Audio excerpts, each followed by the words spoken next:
Olá, muito boa tarde. A presença em Portugal do Patriarca Latino de Jerusalém e a viagem do Papa Francisco à Terra Santa no fim do mês de maio motivam um debate em torno do cristianismo nos locais que foram o seu berço e hoje marcados por perseguição e consequente fuga de muitos crentes. Uma problemática a analisar neste programa pelo general Valença Pinto, professor universitário, e pelo doutor Gonçalo Figueiredo Barros, lugar-tenente da Ordem de Cavalaria do Santo Sepulcro. Muito boa tarde e obrigado por estarem neste programa. Esta problemática da perseguição aos cristãos, general Valença Pinto, tem de se relacionar com Primavera Árabe, com todos os acontecimentos que estão a ocorrer no Médio Oriente. Há aqui, está em curso alguma limpeza étnica dos cristãos no Médio Oriente? Eu não diria que está em curso objetivamente uma limpeza étnica dos cristãos no Médio Oriente. O que está em curso objetivamente, no meu entendimento, é uma completa negligência, um completo esquecimento em relação aos cristãos do Médio Oriente. Provavelmente porque o problema do Médio Oriente, que é um problema tão importante e pesado e complicado como nós todos sabemos, se transformou de uma forma muito redutora numa questão entre israelitas e entre palestinianos, entre judeus e muçulmanos. E, evidentemente, não pode ser só isso. É isso, mas tem que ser mais do que isso. Resumido a isso, os cristãos ficaram esquecidos, ficaram numa posição de subalternidade reforçada, árabes cristãos entre árabes muçulmanos, árabes entre judeus, e foram vítimas das oposições entre uns e outros, e foram vítimas também, em tempos mais recentes, das oposições entre sunitas e xiitas, em alguns casos com variantes, caso dos aluítas na Síria, mas não há objetivamente uma limpeza étnica nesse sentido, mas há uma grande negligência. E há, de facto, e termino, particularmente por lado de Israel, verifica-se um grande somatório de práticas discriminatórias, muitas vezes de pura natureza administrativa, mas que são discriminatórias e que efetivamente convidam ao êxito que se tem verificado e que é absolutamente deplorável. E que nós analisaremos também daqui a pouco na nossa conversa. Dr. Gonçalo Figueiredo Barros, como observa de facto estes acontecimentos que têm como consequência a fuga de muitos cristãos do Médio Oriente? Eu, para responder a essa pergunta, fazia uma citação do Santo Padre Francisco, por ocasião de uma recepção que fez à Assembleia, aos membros que integraram a Assembleia da Congregação para as Igrejas Orientais no final do ano passado. E ele referia que suscitam grande preocupação as condições de vida dos cristãos que em muitas partes do Médio Oriente sofrem de maneira particularmente forte perante as consequências das tensões e dos conflitos em curso. Mencionou expressamente a Síria, o Iraque, o Egito e outras áreas da Terra Santa. E depois, mais adiante, faz um apelo a que se respeite o direito de todos a uma vida digna e a professarem livremente a própria fé. Não nos resignamos a pensar o Médio Oriente sem os cristãos, que desde há 2000 anos ali professam o nome de Jesus, inseridos como cidadãos a pleno título na vida social, cultural e religiosa das nações a que pertencem. Pronto, é justamente este o ponto fulcral da preocupação que existe em apoiar os cristãos da Terra Santa. Os cristãos da Terra Santa estão instalados naquela região há 2000 anos. Têm sido vítimas de vários conflitos que lhes são alheios. E não só na Terra Santa, como em todo o Médio Oriente? Não só na Terra Santa, como no Médio Oriente, em geral. Recrudesce os atentados e as perseguições aos cristãos no Médio Oriente. A questão da Síria tem sido dramática. Há 1 milhão de refugiados sírios na Jordânia neste momento, só para se ter uma ideia. É uma das visitas que o Papa Francisco vai fazer proximamente, ainda este mês, à Terra Santa. Vai ser a visita a campos de refugiados do Médio Oriente, mas não só da Síria. O Iraque tem 500 mil refugiados em campos de refugiados também na Jordânia. E para não falar nos palestinianos, que os palestinianos, desde há muitas décadas, que têm fugido para a Jordânia e têm sido abrigados, digamos, na Jordânia e hoje constituem uma população majoritária no próprio país. A posição da Igreja Católica tem sido muito clara nesse sentido de apoiar todas estas comunidades que estão a ser vítimas deste contexto muito complicado, em que há um sofrimento real, diário, obstáculos de toda a natureza, aquilo que nos parece mais elementar não é observado na Terra Santa, nem no Médio Oriente. O simples facto da pessoa ter direito ao trabalho e poder ter um livre acesso ao trabalho é-lhes vedado, para além de todo outro tipo de perseguições. É neste contexto, de facto, que a Igreja tem atuado, e particularmente a Ordem do Santo Sepulcro tem atuado no sentido de apoiar os projetos que o Patriarca Latino de Jerusalém, que hoje está cá em Portugal e até dia 14 de maio, vai presidir às cerimónias de Fátima, mas é justamente para os projetos que o Patriarcado Latino, como entidade principal da Igreja Católica na Terra Santa, que a Ordem apoia. 96% dos apoios da Ordem, 96% dos projetos do Patriarcado Latino são financiados pela Ordem. E será, por certo, uma das melhores formas de tentar ajudar a que os cristãos permaneçam naqueles territórios. Analisamos ainda a situação política daquele contexto, daquela parte do globo. De facto, a promessa de uma consolidação democrática em alguns países acabou por ser, enfim, por nunca se atingir, provocando até que as partes em fratura se acentuassem, na sua opinião, Sr. General? Certamente que sim, e é em parte por isso que se verifica o êxito que o Sr. Dr. Gonçalo Barros acabou de referir, e que dificilmente será travado ou invertido este sentido de saída das pessoas, se tudo nos parecer tratável na perspectiva de é preciso reconhecer em simultâneo o direito à existência livre, independente e segura de Israel e da Palestina. Certamente que isso é absolutamente indispensável, mas o que não pode acontecer é que este Israel e esta Palestina, cuja existência livre, segura e independente nós desejamos, sejam percebidos como Estados homogéneos, quer no sentido étnico como no sentido confessional. Um e outro são Estados de várias comunidades. E entre essas comunidades estão os cristãos. Estão, no fundo, pessoas para as quais é completamente idêntico o plano de exigência em matéria de direitos, liberdades e garantias. E, portanto, essa é a volta que tem que ser dada. Certamente a procura de uma solução política, mas, por mais que a política às vezes seja distante disso, uma solução política que não pode subalternizar ninguém, e por isso tem que procurar assentar em princípios, valores e em critérios de ordem ética e moral, em que ninguém seja discriminado. E cabe necessariamente um papel potencialmente muito grande à Santa Sé, não apenas, nem certamente, sobretudo à Santa Sé, mas certamente à Santa Sé, que é tanto no plano da pastoral como no plano da ação diplomática. Agora, os cristãos não podem ser parte não existente ou parte menor. Ninguém é menor, nenhuma pessoa é descartável. O conflito há de ser religioso não é político? É, certamente, mas o que nós não podemos ignorar é que faz parte desse conflito político um grupo chamado cristãos. E que existe num lado e que existe no outro. Como há árabes em Israel e judeus na Palestina. E é isso que tem que ser alterado, essa visão de oposição definitiva entre judeus e muçulmanos, na qual se faz desaparecer a presença cristã, que, como foi muito bem referido, não pode ser negligenciada. Como eu li, como uma frase muito interessante, a Terra Santa, em concreto, não pode ser um museu da história cristã, tem que ser um lugar de vivência cristã. Exatamente, os cristãos estão lá há 2000 anos.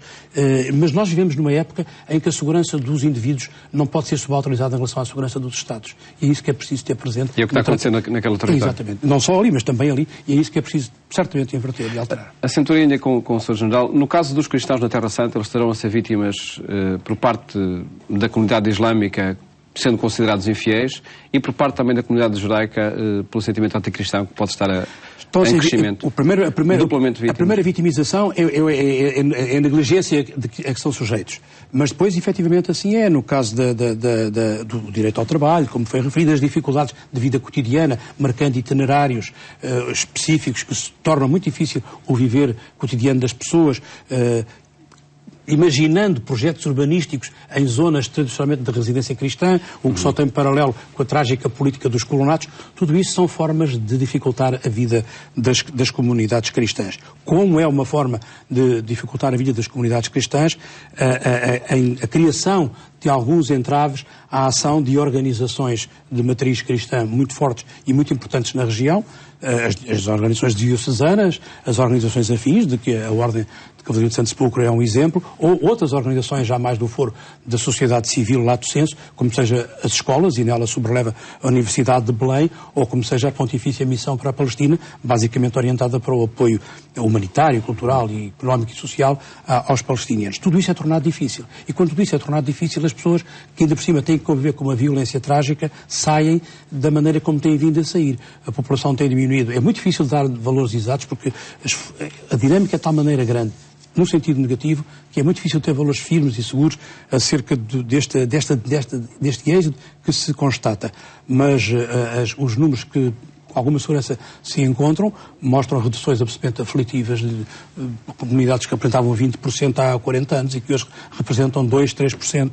E a ideia que se tem, perfeitamente assumida, é que hoje há tantos cristãos residentes no Médio Oriente como há cristãos do Médio Oriente residentes em diáspora, sobretudo na América Latina, Brasil, Argentina e também na América do Norte. Tem havido algum movimento de imigração cristã em particular para Israel, vindo de outros países, a Roménia, a Índia, as Filipinas, a Etiópia e vários outros. Isso, de alguma maneira, equilibra os contingentes quando se faz estatística, mas não equilibra o problema em si mesmo. De lado algum. Dr. Gonçalo Figueiredo Barros, a Ordem tem sentido esta dificuldade em atuar, em fazer chegar as ajudas por parte da comunidade internacional à Terra Santa?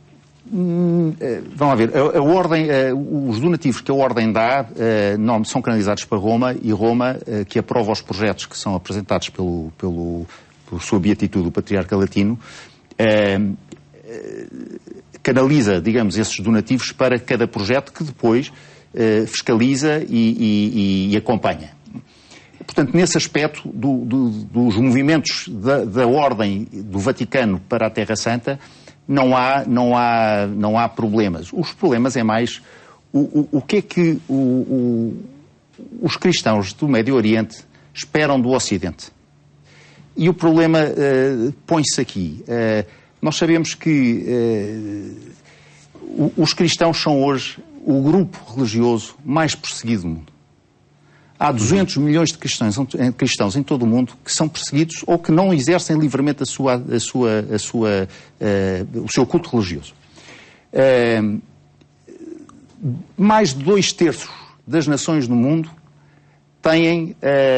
não criam espaços de liberdade religiosa para os cristãos. É impressionante estes números.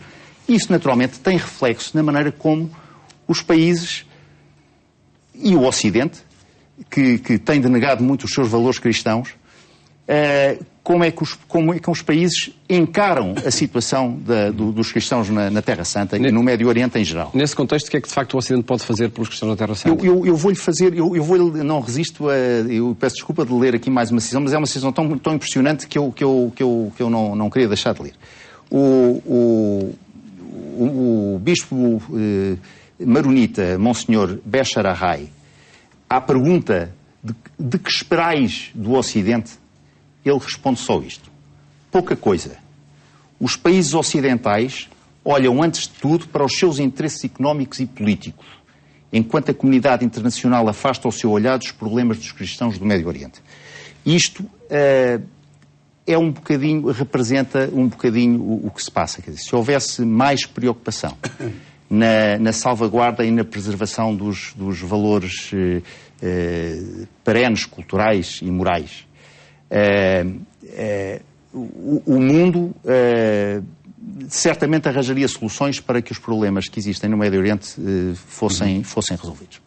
Sr. General, o Ocidente não estará preocupado com os valores e com as pessoas, com os cristãos e com as pessoas em geral que estão na Terra Santa, mas terá permanentemente um papel de intervenção naqueles conflitos, nomeadamente pelo fornecimento de armas? Ou seja, está a agir na via contrária, precisamente? Não são as armas que fazem a via contrária. O que faz a via contrária ou a via boa é a vontade das pessoas e a boa ou pior leitura que fazem que é feita da situação. É exatamente o que o Sr. Dr. Gonçalo Vaz acabou de referir. Estamos distantes no Ocidente, e estamos distantes em todo o mundo, mas, digamos, a nossa cultura e civilização torna-nos mais culpados, se assim posso dizer, nesse sentido, estamos distantes de prestar atenção aos valores que são importantes de observar. E estamos à procura apenas de uma solução supostamente mágica e um pouco construída por via mecanicista do litígio entre uns e outros. Por essa via não se vai, porventura, chegar a lado nenhum, e eu, aliás, costumo pensar e dizer que não há solução para a questão do Médio Oriente no sentido de uma solução tranquilizadora e definitiva, tanto quanto a história nos permite a ideia de definitivo, e o que há é que encontrar o melhor modus vivendi possível. E esse modus vivendi só pode assentar em acomodação. E não pode ser acomodação entre estes e aqueles. Tem que ser acomodação entre todos. E eu vejo nessa acomodação correta entre todos uma base virtuosa para a procura de uma melhor solução política. Agora, o Médio Oriente é uma zona em que é impossível aos grandes poderes do mundo deixar de estar presentes e ativos.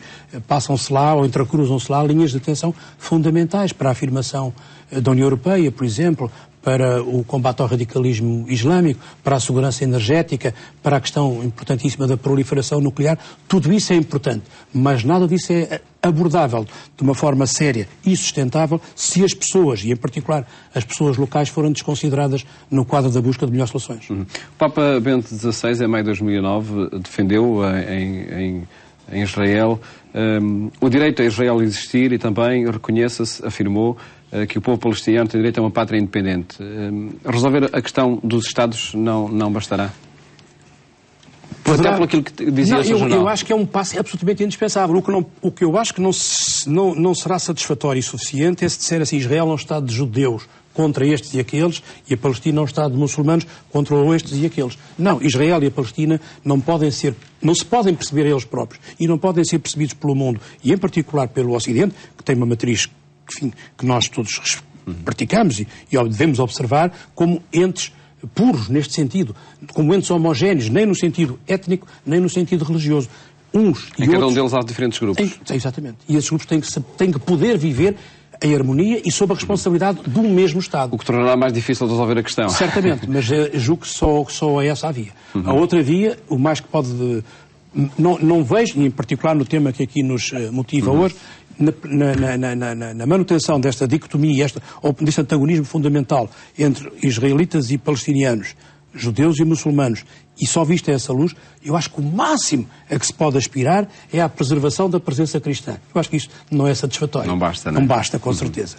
Dr. Gonçalo Figueiredo Barros, que expectativa tem para a visita do Papa Francisco, até, enfim, para passos que se possam dar na resolução destes problemas? É extraordinário o que está a acontecer hoje em Portugal, com a vinda do anfitrião do Papa Francisco na Terra Santa. Vamos ter hoje, a presidir às cerimónias da noite e da manhã em Fátima, a presença do Patriarca Latino de Jerusalém, que é a figura máxima da Igreja Católica na Terra Santa. No fundo, é como se personifica, de certa maneira, a presença da Terra Santa na Terra de Santa Maria, quer dizer, e concretamente esta ligação de Portugal à Terra Santa e de Terra Santa a Portugal. É um feito histórico, é uma circunstância histórica, porque nunca aconteceu uma situação destas. O Sr. Patriarca Latino vem a convite do Sr. António Marto, do Bispo de Leiria Fátima, e vai transmitir de viva voz as preocupações que na Terra Santa, no local onde tudo se passa, quer dizer, e que tem sido o objeto aqui desta nossa conversa também, as difíceis situações, as particulares situações de dificuldade que os cristãos da Terra Santa atravessam. Transmitir também uma mensagem de esperança para a sensibilização dos portugueses e do mundo ocidental, justamente para o apoio que vai ser necessário. Não deixa de ser extraordinário o facto de uma semana que medeia entre a presença do Monsenhor Foa atual, Patriarca Latino de Jerusalém, em Portugal, e a recepção que ele irá dar ao Santo Padre em Jerusalém, em Belém e na Jordânia, não deixa de ser particularmente significativa esta presença, Mas, de facto, nós sabemos que Portugal, com toda a sua vocação missionária e tradição, pode ter aqui um papel também importante de ser um espaço para a abertura e divulgação. Eu só queria referir aqui uma outra situação que se relaciona também com esta. Há uns 3 anos, 2, 3 anos, teve em Portugal a convite da ajuda à Igreja que sofre o atual patriarca da Babilónia, Dom Luís Sacco. E a pergunta que lhe foi feita idêntica à sua, quando lhe pediram para ele dizer o que é que precisa, do Ocidente para ajudar os cristãos que estão a sofrer no Iraque, ele disse, com um sorriso nos lábios, disse uma verdade absolutamente e surpreendente. Nós só precisamos que se lembrem de nós. E, por certo, o Papa Francisco, presente na Terra Santa, irá ajudar a essa lembrança por parte do Ocidente. Na sua análise, Sr. General Valença Pinto, esta visita do Papa, que passos podem ser dados para essa reconciliação até entre os vários grupos, os vários povos que habitam aquela terra? Eu acho que, como disse atrás, que há a Santa Sé e, consequentemente ao Papa, cabe uma missão de nesta problemática, cabe uma missão de pastoral e uma missão de diplomacia e de estímulo. A missão de pastoral, obviamente, não tenho autoridade para a comentar, mas pode-se perceber que é aquela que é inerente à sua alta dignidade e função. A missão de diplomacia, que seria aquela para a qual eu me atreveria um pouco mais a olhar, tem que ver, embora possa parecer paradoxal, com a afirmação destes valores, destes princípios e destas exigências no que toca ao respeito pelas vidas, pelos bens, pelas liberdades e pelos direitos das pessoas. E depois também numa posição de exigência em relação, por exemplo, à questão de Jerusalém. Jerusalém não pode ser entendida como uns e outros procuram entendê-la. Israel como a sua capital Jerusalém unida, a capital eterna de Israel, onde estão os órgãos de soberania, por lado dos palestinianos, uma reivindicação sobre, pelo menos, a parte oriental da cidade, e da parte dos cristãos uma tentativa de existir num sítio onde hoje são quase que irrelevantes de um ponto de vista demográfico, embora a relevância não possa ser medida de todo por esses parâmetros. Eu acho que a Santa Sé, de resto em linha com o que é a posição da comunidade internacional, tem que se manter fiel e tem que ser ativa na defesa de Jerusalém como corpus separatum, como lhe chamou as Nações Unidas, quando em 1947 mais ou menos regulou a partilha da Palestina. E é um pouco na linha disso que todas as representações diplomáticas em Israel estão em Tel Aviv, inclusive a do Vaticano, inclusive a portuguesa. E isso tem que ser uma linha de exigência, porque realmente Jerusalém, o Senhor Patriarca Latino de Jerusalém há pouco tempo invocou, é uma figura simbólica apenas, mas com grande sentido. Jerusalém pode, do ponto de vista simbólico, dos valores, dos princípios, pode e deve ser encarada como uma capital da humanidade. Esperemos, de facto, que assim aconteça. Eu agradeço muito terem estado aqui neste programa a analisar estas questões relacionadas com a presença dos cristãos no Médio Oriente. Elas continuarão a ser debatidas numa conferência promovida no dia 14 da Universidade Católica durante a manhã, onde estará presente o Patriarca Latino de Jerusalém e outras intervenções, nomeadamente do Sr. General e do Dr. Gonçalo, para temas que se continuarão a debater e a acompanhar também aqui no programa Eclésia, onde retomaremos os desafios do Patriarca Latino em Jerusalém e o debate em torno da presença dos cristãos na Terra Santa. Desejo uma boa tarde, até amanhã, se Deus quiser.